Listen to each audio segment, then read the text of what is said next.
Dear students, अब आज से हम शुरू करते हैं कक्षा 9 की गणित डॉक्टर मनोहर रे की किताब से अध्याय 1 संख्या पद्धति।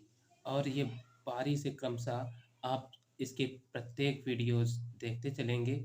सब कुछ पूरा का पूरा सॉल्यूशन मिलेगा आपको सबसे अच्छा। यदि आप कुछ भी नहीं जानते हैं, गणित में बिल्कुल कमज़ोर हैं, फिर भी आपको सब कुछ समझने को मिलेगा बिल्कुल बारीकी से। तो चलिए हल करते हैं आज की एक्सरसाइज, और जो चीज़ें नहीं भी जान रहे हैं ना, तो वो भी आप सब कुछ समझते जाएंगे। तो आज का पहला सवाल क्या है देखते हैं। तो पहला सवाल यहाँ पर कह रहा है 20 और 40 के बीच समस्त सम धन पूर्णांक लिखिए। यहाँ पर समस्त धन पूर्णांक की बात की है। तो इसके पहले हमने बेसिक कॉन्सेप्ट में बहुत सारे वीडियोस बनाए हैं, तो उसमें इसका पूरी संख्या पद्धति का बेसिक कॉन्सेप्ट का भी वीडियो मिल जाएगा। यदि नहीं देखें तो आप देख सकते हैं, और यदि नहीं भी देखना चाहते हैं ना, तो आपको इसी में सब कुछ समझने को मिलेगा बारी बारी से।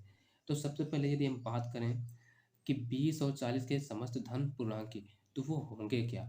तो देखो, इस सम की बात, सम संख्याएं ही होती हैं।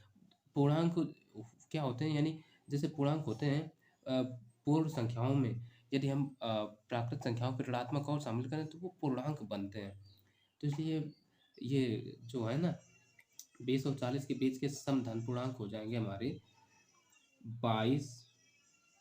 ठीक, 22 के बाद क्या, 24, 24 के बाद 26, फिर 28, फिर 30, 32, 34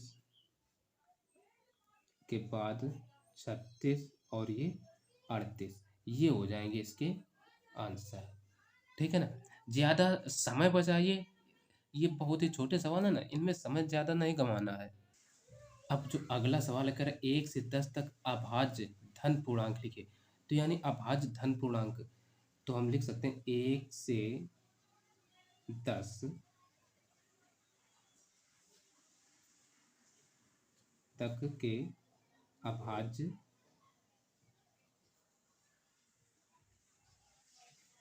धन पूर्णांक। ऋणात्मक की बात नहीं हुई है, धन की बात हुई है। धन पूर्णांक बराबर क्या हो जाएंगे? देखो, एक को लेना ने एक से कह दिया ना, तो एक ना ही भाज्य अभाज्य को कुछ नहीं गिनते। ठीक, तो पहली अभाज्य संख्या क्या होगी?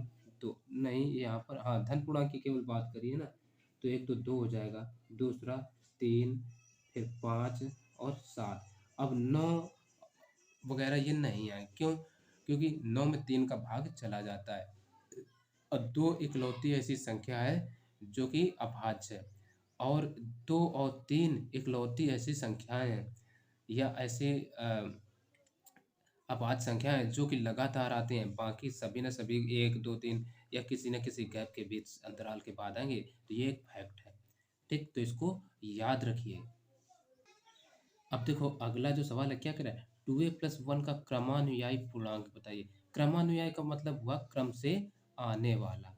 ठीक है, तो हम लिख सकते हैं यहाँ पर 2a+1 का क्रमानुयायी पूर्णांक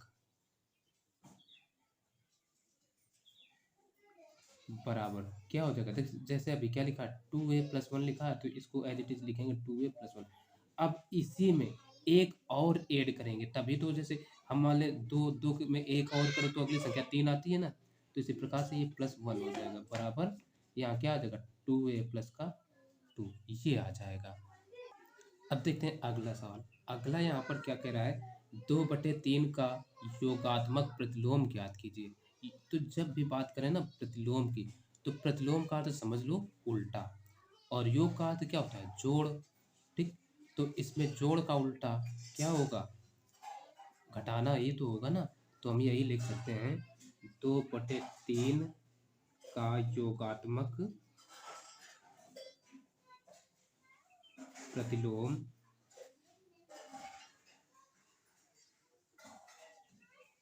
बराबर हो जाएगा -2/3। जब भी योग का है तो माइनस हो जाएगा, प्लस है तो माइनस, माइनस है तो प्लस, जब भी योगात्मक प्रतिलोम कहेगा तो।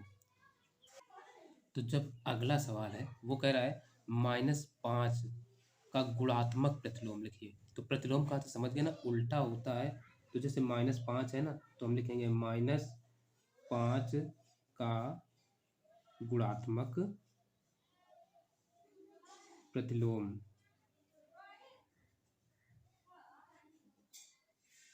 बराबर आ जाएगा। देखो, गुणात्मक का मतलब है, अगर माइनस है, -5 है ना, तो गुणात्मक का उल्टा, एक प्रतिलोम का उल्टा। जैसे जोड़ का उल्टा घटाना होता है, तो इसी प्रकार से गुणा का उल्टा भाग होता है। तो ये आ जाएगा -1/5, और यही इसका आंसर हो जाएगा।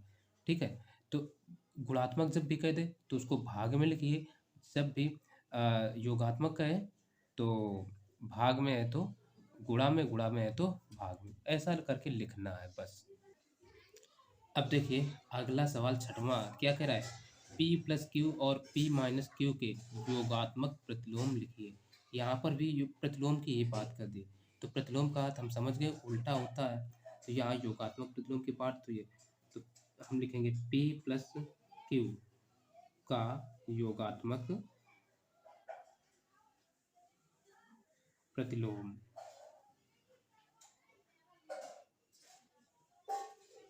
ठीक है, बराबर क्या हो जाएगा, योगात्मक मतलब माइनस आके लग जाएगा, तो माइनस ये हो जाएगा P+Q। एक ये होगा, इसी तरीके से P-Q का योगात्मक प्रतिलोम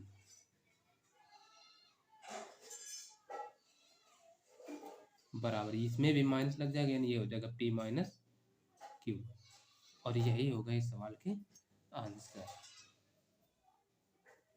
ठीक, तो अब अगला नंबर देखेंगे। अब जो अगला सवाल है आज का, वो कह रहा है x के किस मान के लिए 5 गुणा 3 × 2 बराबर 5 × 3 × x कथन सत्य है। तो यहाँ पर हमसे क्या किया है, x का मान पूछा है, और ये सारी की सारी चीज़ें क्या है, गुणा में लिखी हैं, बस ये आप समझ लीजिए, और कुछ नहीं है। तो यहाँ पर हम लिखेंगे 5 × 3 × 2 बराबर, इधर क्या है, 5 × 3 × x, ये चीज़ ब्रैकेट में लिखी है। तो अब देखो, इधर ये ब्रैकेट में है और इधर 3 और 2 ब्रैकेट में है। तो अगर ऐसा ब्रैकेट बनाए और सब चीज़ें गुणा में लिखें तो हम लिख सकते हैं, कोई दिक्कत नहीं होगी। तो हम लिखेंगे 5 × 3, एक ब्रैकेट में और एक में ये जो 2 है लिख लिया, और इधर से 5 × 3 एक ब्रैकेट में, एक में इंटू ये, मतलब x बाहर है, एज इट इज लिख लिया। अब यहाँ से x का मान ज्ञात करना है। तो ये जो चीज़ है ना, ये इधर पहुँच जाएगी बटे में, यानी इसी को कहा जाता है पक्षांतर करना। ठीक, तो यहाँ से सीधे 5 × 3 × 2 बरा, और ये चीज़ जब हम इधर से इधर ला रहे हैं तो ये आएगी बटे में, तो ये आ जाएगी 5 × 3 बराबर, इधर क्या बचेगा, x। ठीक, तो यहाँ से ये चीज़ कट गई, तो बचेगा क्या, सिंपल सा केवल x बचेगा। तो सीधा करके हम लिख सकते हैं, तो x बराबर 2, यही इसका आंसर हो जाएगा। ठीक है, अगला सवाल, जो अगला सवाल है वो कह रहा है पूर्णांकों में ऐसी कौन सी संख्या है जो स्वयं की योज्य प्रतिलोम होती है, यानी स्वयं की योज्य प्रतिलोम यानी खुद की उल्टा होती है। तो ऐसी संख्या क्या होगी, वो होगी 0। ठीक है ना, 0। अब देखो, अगर हम का मतलब चाहे +0 बराबर -0, ये क्या बराबर 0 तो 0 ही रहेंगे ना, और ये इनके साथ प्लस या माइनस कभी लिखा ही नहीं जाता है, इसलिए कहा जाता है 0 ना ही तो शून्य है, और मतलब ना ही तो पॉजिटिव होता है ना ही नेगेटिव, 0 0 होता है। अब देखिए अगला सवाल जो है नवा, वो कह रहा है यदि a सम धन पूर्णांक है तो बताइए कि संख्या a-1 × a+1 सम है अथवा विषम। तो ये हमें बताना है। तो देखो, अगर a एक धन सम पूर्णांक है, यानी सम में एक कम कर दो तो वो क्या हो जाता है, विषम हो जाता है, और सम में यदि एक जोड़ दिया जाए तो भी विषम हो जाएगा। तो और विषम का गुणा क्या होता है, विषम ही आता है ना। तो इस तरीके से ये पूर्णांक कैसा हुआ, विषम होगा, तो बस हम लिखना है।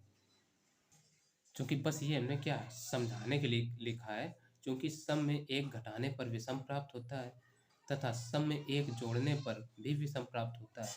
तो जब दोनों ही विषम संख्या है तो विषम और विषम का गुणा क्या होता है, सदैव विषम ही रहता है। जैसे 1 गुणा 3 करो तो 3 आएगा, 3 गुणा 5 करो तो 15 आता है, विषम है ना। तो यहाँ से a-1 इंटू a+1 क्या होगा, एक विषम संख्या होगी। तो ये समझ सकते हैं। अगला देखिए सवाल। अब यहाँ पर अगला जो सवाल है वो क्या कह रहा है, संख्या रेखा पर 5 और 7 का योग लिखिए। यानी तो इसको हल करने के लिए हमें क्या करना है, एक इस तरीके से संख्या रेखा खींच लेना है, नंबरिंग कर देते हैं। तो यहाँ से हम कर रहे हैं, चलो मान लेते हैं इसको 0 1 2 3 4 5 6 7 8 9 10 11 और इसको 12। ठीक, इसको चाहो तो -1 दे दें और इस वाले को अंतिम अंक को चलो 13 दे देते हैं। ठीक, यहाँ तक दे दिया। तो अब हमें यहाँ पर एक बार सवाल को फिर से ध्यान से पढ़िए, क्या संख्या रेखा पर 5 और 7 का योग लिखिए। 5 और 7 का योग लिखना है। तो यहाँ पर देखो 5 + 7 बराबर क्या होगा, 12। योग का मतलब जोड़ना, तो जोड़ कितना आ रहा है, 12 आ रहा है। तो अब यहाँ से हमें 12 तक शो करना है, कैसे करेंगे। तो पहले यहाँ से हम क्या करेंगे, 0 से पहले 5 तक जाएंगे। तो ये 0 से 5 तक आ गए, ये 5 है, 5 पर आए, फिर 5 से उठना है। तो 12 जहाँ तक आएगा 7 इकाई और आगे तक चलेंगे। ठीक है ना। तो 7 इकाई आगे कहाँ मिलेगा, ये आएगा 12 पर। तब ये जो हुई, इस तरीके से हम कहेंगे ये संख्या रेखा पर निरूपण हुआ। तो इसको हम लिख सकते हैं, यहाँ से यहाँ तक ये दूरी हुई 5 और यहाँ से यहाँ तक ये जो दूरी है ये हुई 7। ठीक, और यही हो गया संख्या रेखा पर निरूपण। तो समझ सकते हैं सवाल को। अब देखिए अगला जो सवाल है 11वां, वो क्या कह रहा है, कह रहा है निम्नलिखित कथनों में से कौन से कथन सत्य हैं अथवा असत्य। तो पहला जैसे दिए ए नंबर में, कह रहा है दो धन अभाज्य पूर्णांकों का गुणन सदैव अभाज्य होता है, तो ये तो असत्य है। अब हल में भाई हम समझा सकते हैं, जैसे दो धन पूर्णांक अभाज्य पूर्णांकों का गुणन सदैव अभाज्य होता है।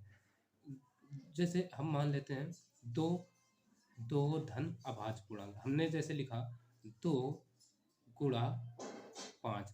ये 2 गुणा गुणा 5 कैसे हैं, दोनों ही अभाज्य हैं कि नहीं है। तो इनका गुणा फल आया 10, तो ये क्या अभाज्य है, नहीं ये तो भाज्य है।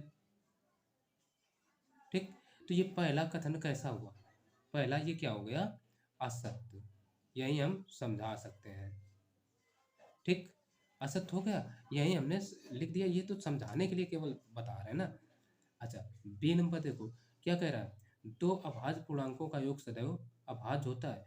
तो अब हम बी नंबर भी देख लेते हैं। ये यानी ए जो है वो क्या हो जाएगा, असत्य हो जाएगा कि नहीं, असत्य। यहाँ से ये ए था। बी देखिए, बी में क्या कहा, दो धन अभाज्य पूर्णांकों का योग सदैव अभाज्य होता है। तो दो अभाज्य हमने पूर्णांक लिए, एक ले लिया 2 और दूसरा लेते हैं प्लस, दूसरा अभाज्य पूर्णांक लेते हैं 7। 7 एक अभाज्य पूर्णांक होता है। तो यहाँ क्या कहा है, दो धन अभाज्य पूर्णांकों का योग सदैव अभाज्य होता है। तो यहाँ पर देखो 2 7 कितना होता है, 9। 9 कैसी संख्या है, ये हमें पता है, ये तो भाज्य है। तो ये अभाज्य कहाँ से हुआ, तो ये कैसा हो गया, असत्य। अब यहाँ पर कहा यदि ए और बी कोई दो ऋण पूर्णांक है तब ए प्लस बी भी सदैव ऋण पूर्णांक ही होगा, सी नंबर। ये सत्य है, क्योंकि जैसे हमने लिया ए और बी कोई दो ऋण पूर्णांक है। ठीक, तो यहाँ पर तब ए प्लस बी भी एक ऋण पूर्णांक ही होगा। तो जैसे हमने मान लिया, माना ए माइनस ए, ठीक, कामा एक माइनस बी, ये दोनों ऋण पूर्णांक हो गए। तब इनका योग करना है हमें। तो यहाँ से माइनस ए और प्लस माइनस बी भी किया, तो बराबर अगर समझने के लिए देखें तो ये भी एक ऋण पूर्णांक ही होंगे। माइनस ओपन करो तो ये माइनस ए और प्लस माइनस का क्या होता है माइनस, तो माइनस बी।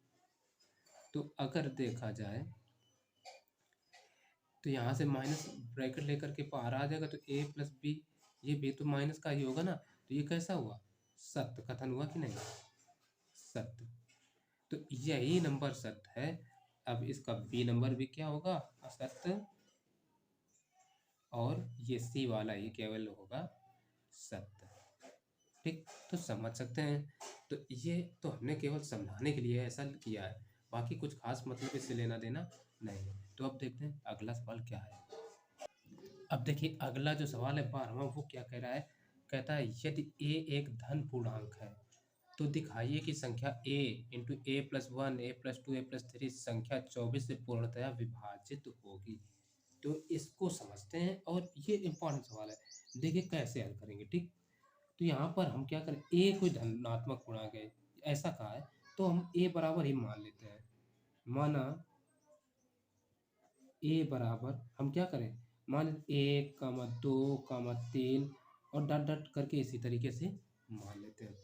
अब ये क्या करो, जब ए हमें संख्या क्या है ये सिद्ध करना है, तो इसी में रख देंगे। तो हम पहले क्या करते हैं, ए बराबर 1 रखने पर, चलो ए रखते हैं, तब ये क्या हो जाएगा हमारा, ए into A plus one into A plus two into A plus three बराबर क्या आएगा, देखो ए का मान स्थान पर हमें क्या रखना है, एक, तो ए रखा। ठीक, एक इंटू एक प्लस एक इंटू एक प्लस दो इंटू एक प्लस थ्री आया। तो अब देखो एक एक दो, दो गुणा दो, दो गुणा एक एक आएगा।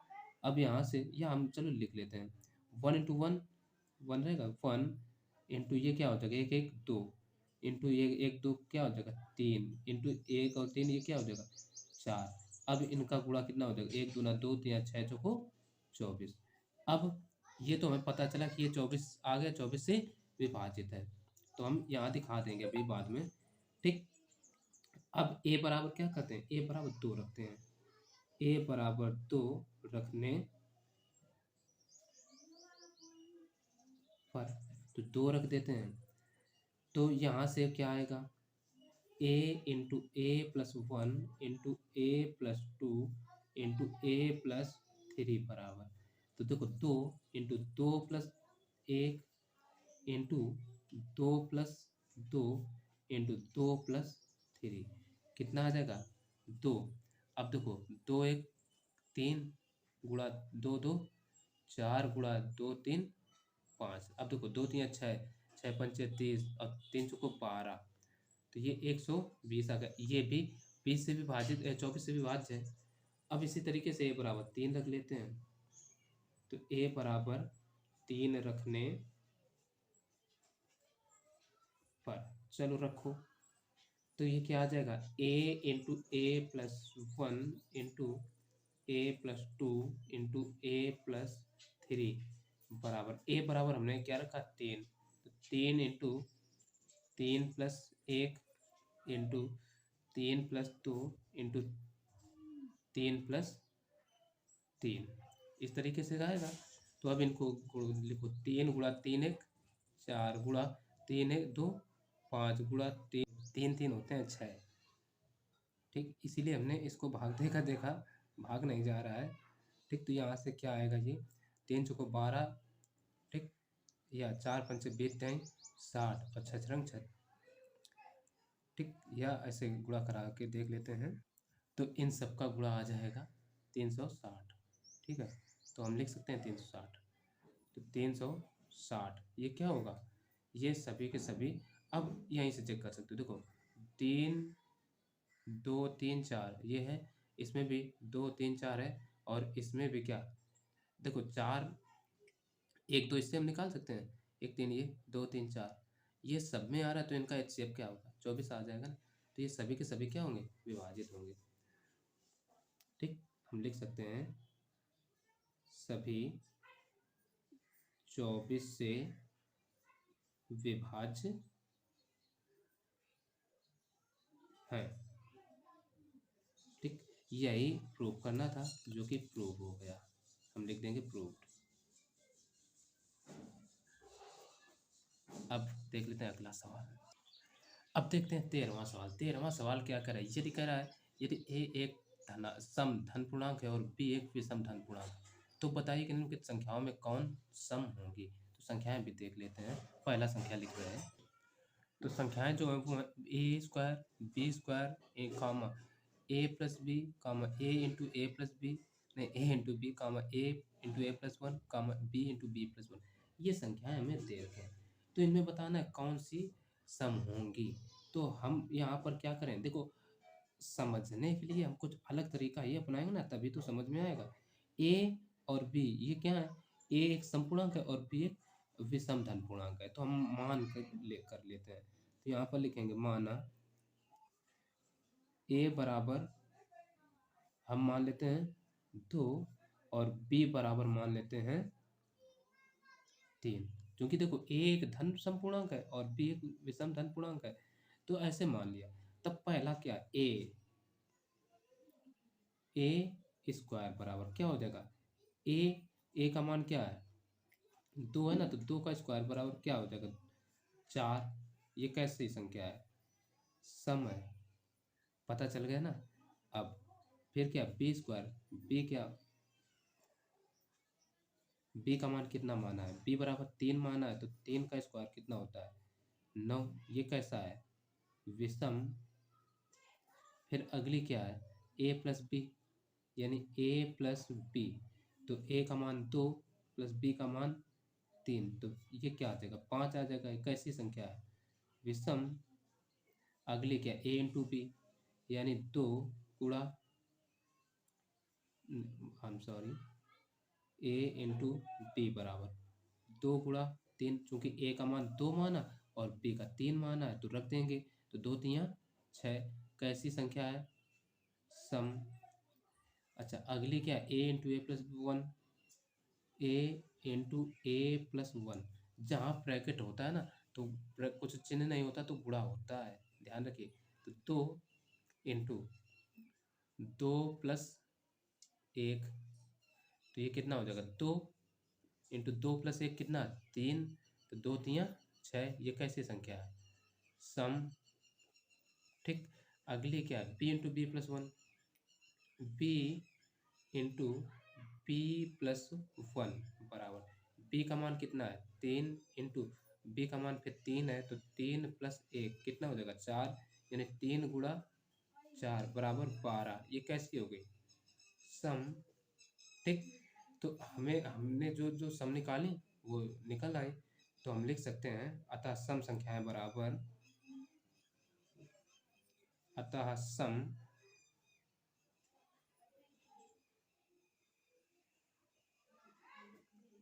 संख्याएं बराबर। एक तो कौन कौन आ गई, पहले इधर से शुरुआत करो, ए स्क्वायर, फिर ये A into B, A into B, फिर इसके अलावा A into A plus one, A plus one, A into, ठीक है ना। इसके अलावा B into B plus one, यही इसका आंसर हो जाएगा। ठीक। तो अब जो 14वां प्रश्न है, कह रहा है धन पूर्णांकों के किन गुण धर्मों के अंतर्गत निम्नलिखित कथन सत्य है।